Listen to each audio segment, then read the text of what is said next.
Bienvenidos a su canal de la Iglesia Bíblica Bautista, Razón para Vivir, con el pastor Jared Suárez. Bueno, vamos ahora. Bendito Padre Celestial, gracias porque eres bueno, gracias porque nos das tu bendita palabra para poder comprender lo que tú hiciste, lo que has hecho y también lo que harás en nuestras vidas. Te rogamos, Padre, que nos dirijas, que nos guíes, que nos hables a través de tu bendita palabra y que podamos, Señor, ser edificados para hacer tu voluntad. Bendice a las familias aquí representadas, bendice a los hermanos que no están presentes y gracias, Señor, por tu palabra. En el nombre de Jesús. Amén. Amén. Podemos tomar nuestro lugar y podemos ver ahí en el verso 57 algunos detalles que de alguna forma a veces pueden soler confundir, ¿no? Porque dice, cuando llegó la noche, vino un hombre rico de Arimatea. Si ustedes recuerdan, el Señor Jesucristo estuvo 6 horas en la cruz, aproximadamente a las 3 de la tarde estaría muriendo. Pero dice que lo bajaron y lo llevaron. Pero aquí dice que era la noche.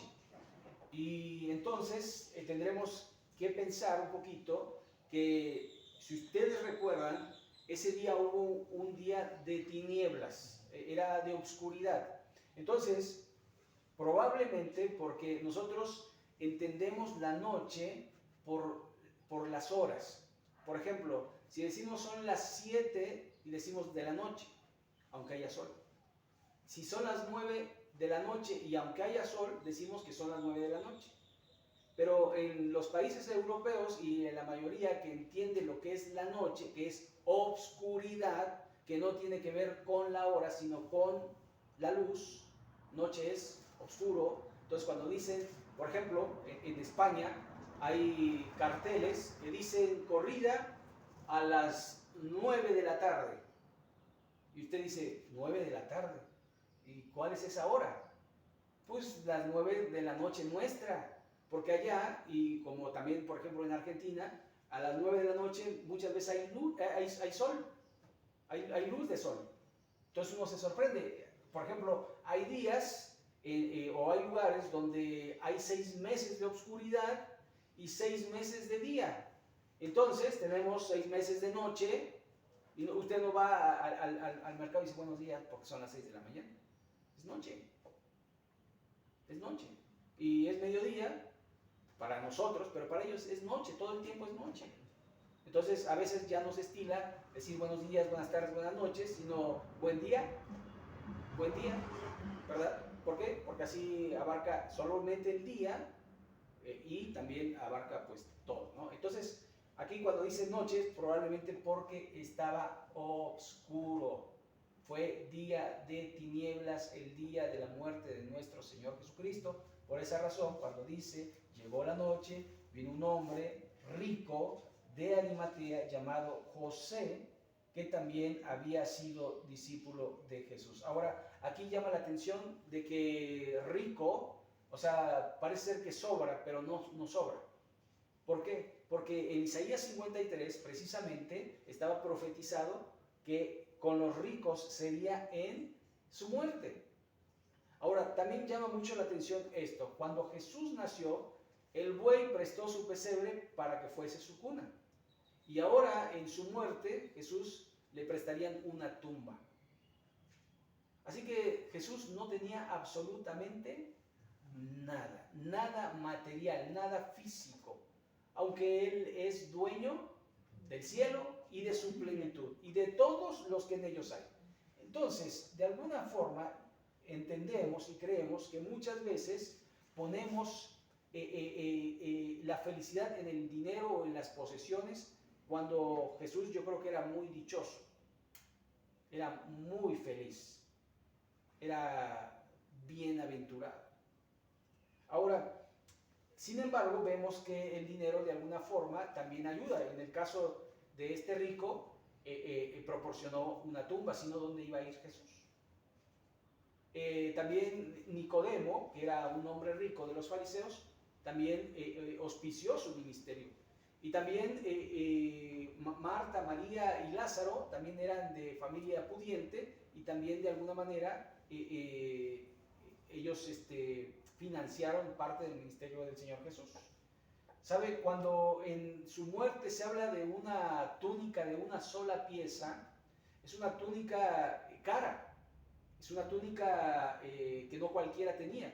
Seguramente alguien se la ofrendó, le dijo Jesús, yo quiero regalarte esta túnica, ¿verdad? Porque a lo mejor él no pudo habérsela comprado. Pero de alguna manera vemos que Dios de alguna forma iba sustentando la vida de nuestro Señor Jesucristo desde su nacimiento hasta su, digamos, sepultura. Verso 58. Este fue a Pilato y pidió el cuerpo de Jesús. Entonces Pilato mandó que se le diese el cuerpo. De otra manera, si no se hubiera reclamado el cuerpo se echaba en una fosa común. Entonces es la razón por la que Dios había previsto todo, de tal manera que puso en el corazón de José de Arimatea pedir el cuerpo. Y lo puso en un sepulcro nuevo que había labrado en la peña después de hacer rodar una gran piedra a la entrada del sepulcro se fue. Entonces este hombre pide el cuerpo, lo lleva a un sepulcro nuevo y esto me muestra un poco la estima que le tenía el Señor a este hombre. Porque si hubiera dicho, pues lo voy a poner acá con mis parientes, ¿verdad? No, dijo nuevo, algo digno para el Señor. Y Dios puso en su corazón eso y ahí lo pusieron. Es muy probable que, como en aquellos tiempos se acostumbraba en los huertos, cavar tumbas para que ahí de alguna forma estuvieran. Ahora, una piedra, esto implica que no fue enterrado, sino que fue sepultado en una peña, en una piedra, y también digamos que se cubría con una rueda que de alguna manera mantenía segura la sepultura. Ahora, también esto tiene que ver un poquito con que, digamos que el sepelio no había terminado. Si ustedes recuerdan, entraba el día de reposo, día solemne, y entonces la gente no podía tocar muerto, porque era contra la ley, porque entonces tenía que ir y purificarse, pero todos querían participar de la Pascua, era algo que nadie se quería perder. Entonces, de alguna forma, trataban de impedir eso. Entonces, a Jesús lo envolvieron en una sábana mortuoria con las especies y simple y sencillamente lo pusieron ahí. Cerraron la tumba y se fueron a celebrar la Pascua. Ha de haber sido una Pascua similar a la que vivieron los egipcios, ¿verdad? Mientras Israel estaba comiendo en silencio en su casa y en la oscuridad y comiendo el pan con hierbas amargas y el cordero, pero había una gran expectación y había una gran tristeza también porque había muerte y había muerto el Señor. Y ahí estaban celebrando esa Pascua de una forma triste, porque realmente no habían escuchado al Señor. La idea es que después las mujeres irían y entonces sí prepararían el cuerpo con las esencias y demás, y ya tendría una sepultura normal. Dice, siguiendo el verso 61, y estaban allí María Magdalena y la otra María sentadas delante del sepulcro. Ahora, aquí pensar, María Magdalena, se le menciona quién era, se le distinguía. ¿Y la otra María? ¿Quién es? Porque siempre dice María Magdalena y la otra María. María Magdalena y la otra María. Y entonces uno piensa, bueno, puede ser la mamá de Jesús. Y sería lógico que la madre de Jesús fuera a ver a su hijo, porque realmente, ¿qué madre no quiere ver a su hijo, aunque sea en sus últimos momentos o en la tumba? De hecho, yo lo he visto muchas veces, las madres allí, ¿verdad? Yendo a ver ahí el cuerpo de su hijo y abrazándolo y besándolo y despidiéndose de él, ¿verdad? Porque es algo natural, es algo normal de las madres.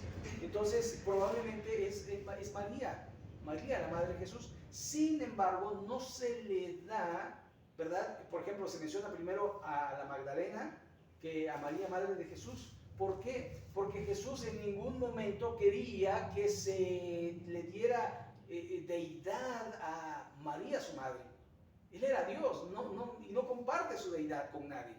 Entonces, muchos no han entendido eso, de que María sería el objeto solamente del nacimiento de Jesús, de la crianza de Jesús, y que era una buena mujer, y que era una mujer tan buena que Dios la escogió entre muchas. Por eso bendita es María entre las mujeres. ¿Por qué? Porque de ella nació el Salvador, pero ella no hacía milagros, ni hace.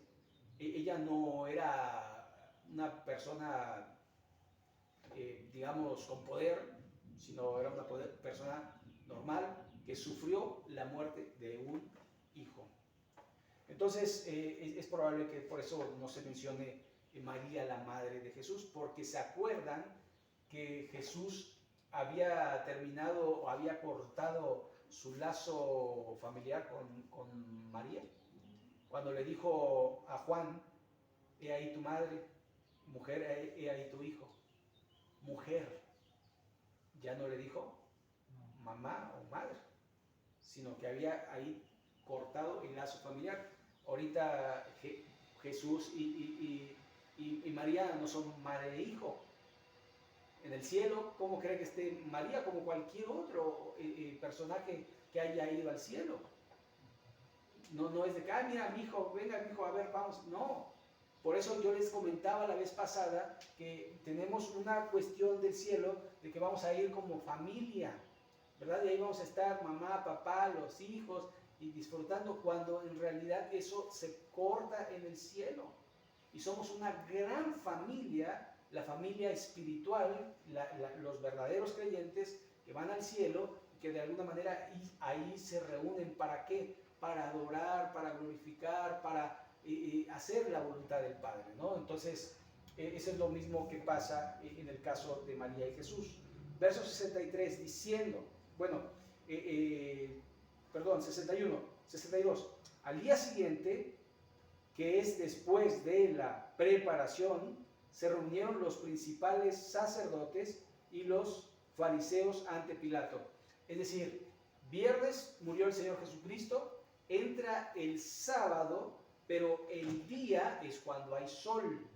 Entonces, refiere al día siguiente, al día que hay sol, o sea, el mismo sábado, en la mañana, y entonces le dicen, diciendo, Señor, nos acordamos que aquel engañador dijo, viviendo aún, después de 3 días resucitaré. Manda pues que se asegure el sepulcro hasta el tercer día, no sea que vengan sus discípulos de noche y lo hurten y digan al pueblo, resucitó de entre los muertos, y será el postrer error peor que el primero.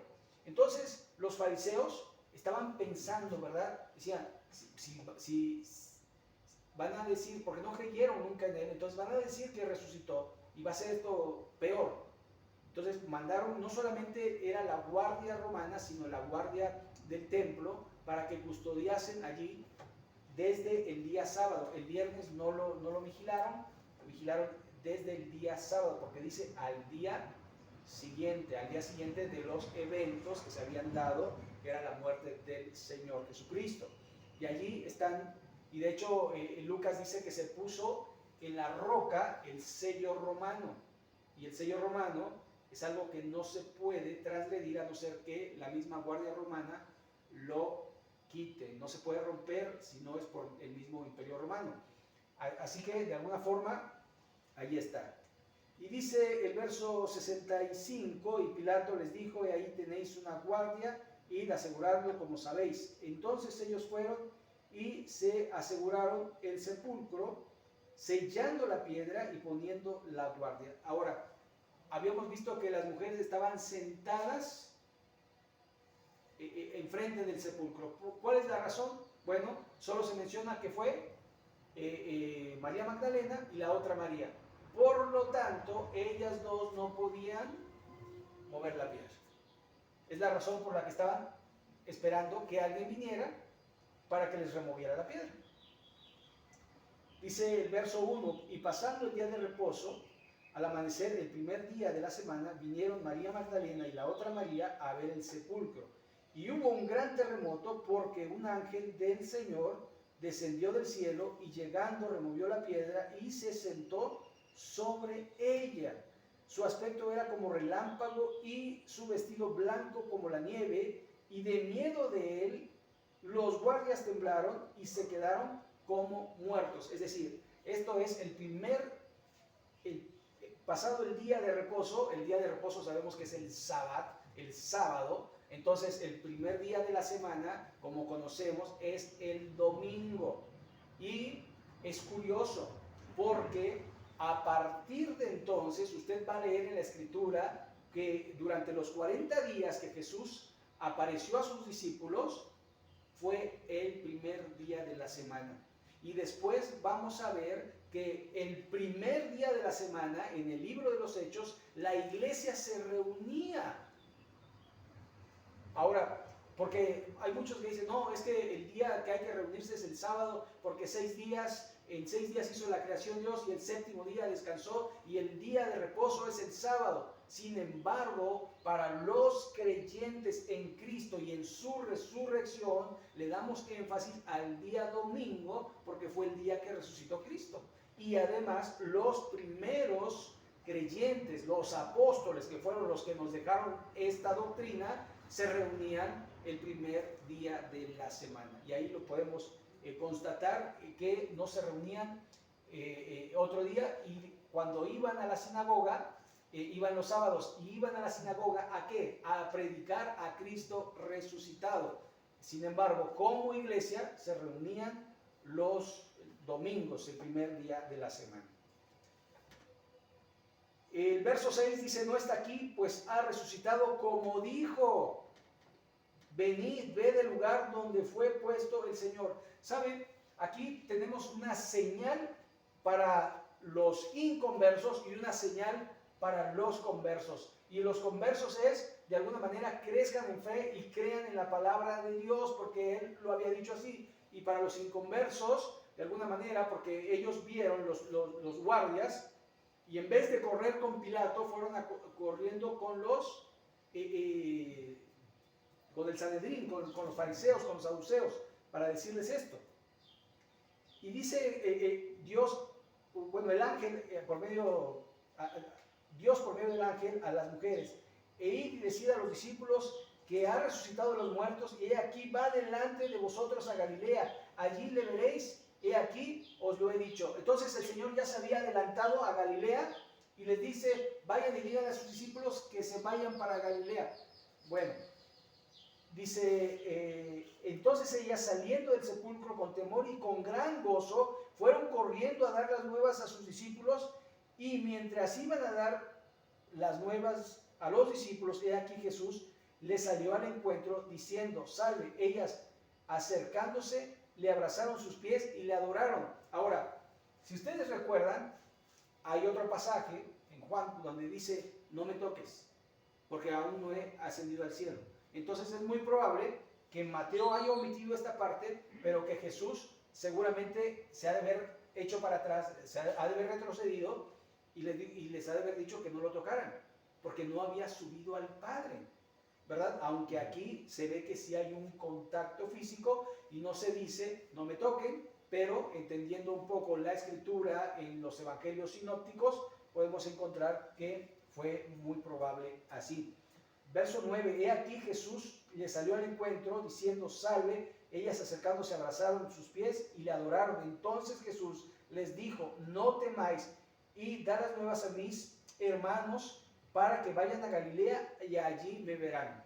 Y entonces María y Magdalena y la otra María dieron el anuncio. Sabemos que no les creyeron, que pensaban que estaban locas, y Pedro y Juan salen corriendo, ¿verdad? Juan llega primero, no entra al sepulcro, Pedro sí entra y se dan cuenta de que sí. Pero o algo curioso, dése cuenta que no se fueron a Galilea, no se movieron de allí hasta mucho después. Mientras ellas iban, he aquí unos de los guardias. Otra de las cosas que se me olvidaba es que Jesús ya había ido a Galilea, pero regresó para decirles a las mujeres, vayan. Y así lo va a hacer en varias ocasiones. Ya iba y regresaba, iba y regresaba. Y de alguna forma quería que ellos creyeran verdaderamente que Él era y que había resucitado de entre los muertos. Así que, verso 12, y reunidos con los ancianos, verso 11. Mientras ellas iban, he aquí unos de los de la guardia fueron a la ciudad y dieron aviso a los principales sacerdotes de todas las cosas que habían acontecido. Reunidos con los ancianos y habiendo consejo, dieron mucho dinero a los soldados, diciendo, decid, vosotros, sus discípulos, los vieron de noche y lo hurtaron, estando nosotros dormidos. ¿Sabe? Ahí vemos otra vez la mano de Satanás queriendo impedir que la gente oyera que Cristo había resucitado. Entonces sobornaron a los guardias. Ahora, estos guardias seguramente murieron, porque estaban argumentando que se habían quedado dormidos y los habían mandado para vigilar. Y era la guardia romana. No podían quedarse dormidos. Y si era así, era pena de muerte. Así que probablemente estos guardias, con todo y su dinero, los han de haber matado. Pero creyeron a sus palabras de que no había resucitado, sino que lo habían robado sus discípulos. Y reunidos verso 13, diciendo, decid vosotros sus discípulos, los vieron de noche y lo hurtaron estando nosotros dormidos. Y esto si lo oyere el gobernador, nosotros le perseguiremos y os pondremos a salvo. Ellos pensaban, pero yo dudo que el gobernador les haya hecho caso. Verso 15, y ellos tomando el dinero hicieron como se les había instruido. Este dicho se ha divulgado entre los judíos hasta el día de hoy. Y existe esa teoría, la de el robo del cuerpo. Pero sabemos nosotros que resucitó. Verso 16, pero los 11 discípulos se fueron a Galilea, al monte donde Jesús les había ordenado. Este pasaje realmente es resumido, porque si usted ve en Lucas, estaban reunidos y Tomás no creía. Y tuvo que aparecérseles Jesús para decirles, yo soy, he resucitado, para que ellos pudieran creer y entonces vayan a Galilea. Es curioso porque Jesús no les acompañó en el viaje. Tan así que ellos fueron a Galilea y se fueron a su antiguo oficio, se fueron a pescar. ¿Se acuerdan que hubo una pesca milagrosa? Porque habían tratado de tomar los peces durante toda la noche y no agarraron ni uno solo. Y Jesús les dijo, echen la red a la derecha.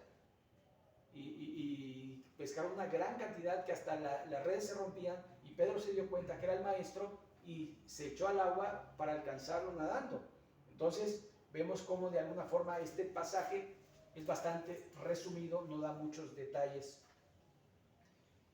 Dice, cuando le vieron, le adoraron, pero algunos dudaban. ¿Sabe? Aquí dice que adoraron a un hombre porque ese hombre era Dios. Y porque Dios es digno de adoración. Y Jesús es digno de adoración. Por lo tanto, de alguna manera podemos entender y ver que se muestra y Jesús va a hablar de esta Trinidad. El Padre, el Hijo y el Espíritu Santo. 3 personas, un solo Dios. Poco difícil de describir, de explicar la Trinidad, pero la Trinidad implícita en la palabra de Dios. Cuando Dios hizo al hombre, dijo, hagamos al hombre a nuestra imagen, hablando en plural, a nuestra semejanza. Y también cuando iba a destruir la tierra con el diluvio, dice, hombre es como uno de nosotros, sabiendo el bien y el mal. Y de alguna manera siempre hablando en plural. Y el apóstol Juan dice que Jesucristo era en el principio, y en el principio estaba con Dios, y Él era Dios, y Él es creador de todas las cosas. Así que de alguna forma le adoraron porque es digno de adoración, pero algunos dudaban. Y Jesús se acercó y les habló diciendo: toda potestad me es dada en el cielo y en la tierra, todo el poder me es dado. Por tanto, dice, id y haced discípulos a todas las naciones, bautizándolos en el nombre del Padre y del Hijo y del Espíritu Santo, enseñándoles que guarden todas las cosas que os he mandado. Y he aquí, yo estoy con vosotros todos los días hasta el fin del mundo. Y aquí podemos ver la gran comisión, lo que el Señor Jesús nos mandó a hacer discípulos, y que se bauticen, y que aprendan todas las cosas que están en este libro, la palabra de Dios.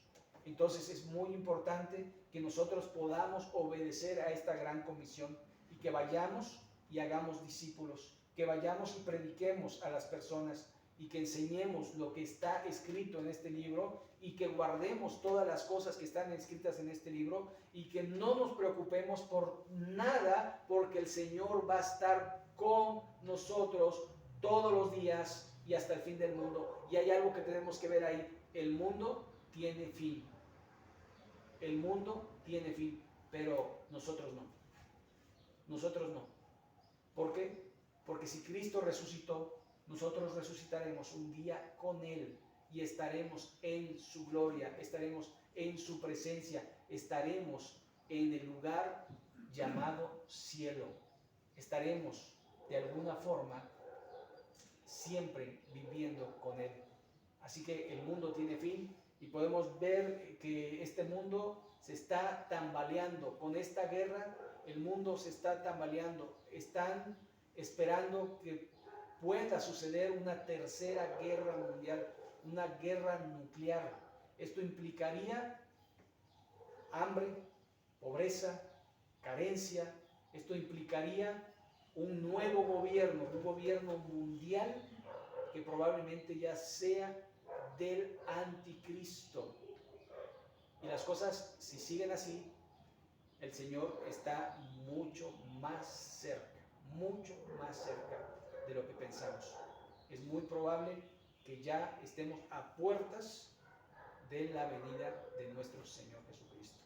Por todo lo que estamos viviendo en el mundo, por toda la inmoralidad, por todo el homosexualismo, por todas las muertes, por toda la violencia, los hurtos, por todo lo que se está haciendo. Parece que como en los días de Noé, el designio del pensamiento del hombre es hacer el mal. Así que de alguna forma uno tiene que permanecer en la palabra de Dios y ser obedientes a la palabra de Dios. ¿Por qué? Porque el tiempo está cerca. Les invito a ponernos en pie, vamos a orar para terminar.